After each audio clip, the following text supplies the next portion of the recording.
Hi guys, this is Alex Anist, and I just finished a lesson with a student, and we were working on reading rhythms on a song called Black Orpheus. It's actually called Mana de Carnaval, but it's commonly known as Black Orpheus. So you should be able to find the real book version of Black Orpheus somewhere online. I'm going to clap the rhythm of the first 8 bars as written, but first I'm just going to say there's really one rhythm with 2 variations. The rhythm is playing on beat 4 to beat 1. It's 2 notes. So 1, 2, 3, 4, 1. And it's a quarter note on beat 4 and then a dotted half note on beat 1. A dotted half note is worth 3 beats. So you play on beat 1, 2, 3, and you count beats 2 and 3.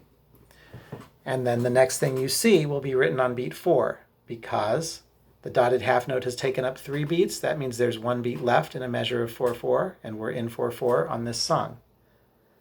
Now I know when you hear people play this song, they're not going to play this melody as written, which is good because the melody as written could use some variation, but this is not about how to play variations. This is about how to read rhythms. That's what we're talking about right now. So the variation of this 4/1 rhythm is turning that quarter note on beat 4 into 2 eighth notes. So now that rhythm is 4 and 1. Okay, it's 2 eighth notes on beat 4, followed by a dotted half note on beat 1 that's going to lead you all the way to beat 4 of the next measure. Okay, so just going from measure 1 to measure 3, there's a pickup note on beat 4, so that pickup note is before measure 1. So just going from measure 1 to measure 3, 1, 2, 3, 4, 1, 2, 3, 4 and 1, 2, 3, 4. Measure 3 has a whole note, so you're not going to do anything in that measure except play on beat 1.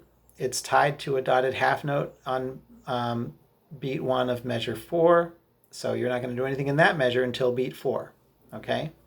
And then you're going to play the exact same rhythm on the next 4 bars.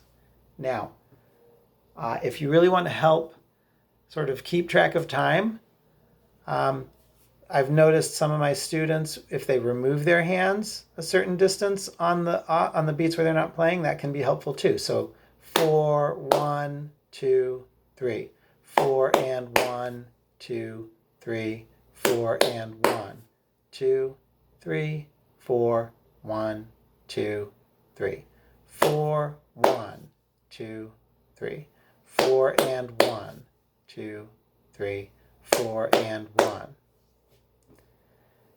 And actually, when I'm clapping it, I have a tendency to count the ands, but try not counting the ands. So 1, 2, 3, 4, 1, 2, 3, 4, 1, 2, 3, 4, 1, 2, 3, 4, 1, 2, 3, 4, 1, 2, 3, 4 and 1, 2, 3, 4, 1.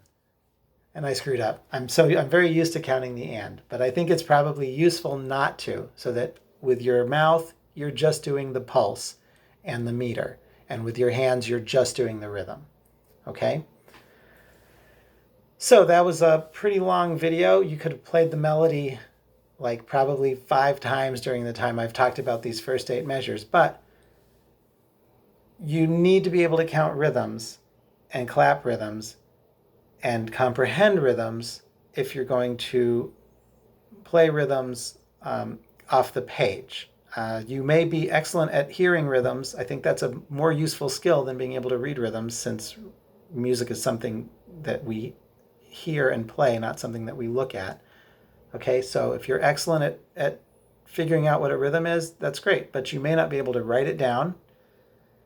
And when somebody writes a rhythm down for you and there's not a recording, you may not be able to figure out what that rhythm is, even though you've got a great sense of time, if you can't read rhythms. So this is a skill, just like any other skill. It gets better with practice, and it has its uses and it has its times when it's not so useful. So good luck working on this particular skill. There's a lot more rhythms in this piece. Actually, that's not true. There's like one or two more rhythms in this piece. The whole piece is based on just a few rhythms. All right, that's all I got to say for now. Stay safe, stay home. Bye.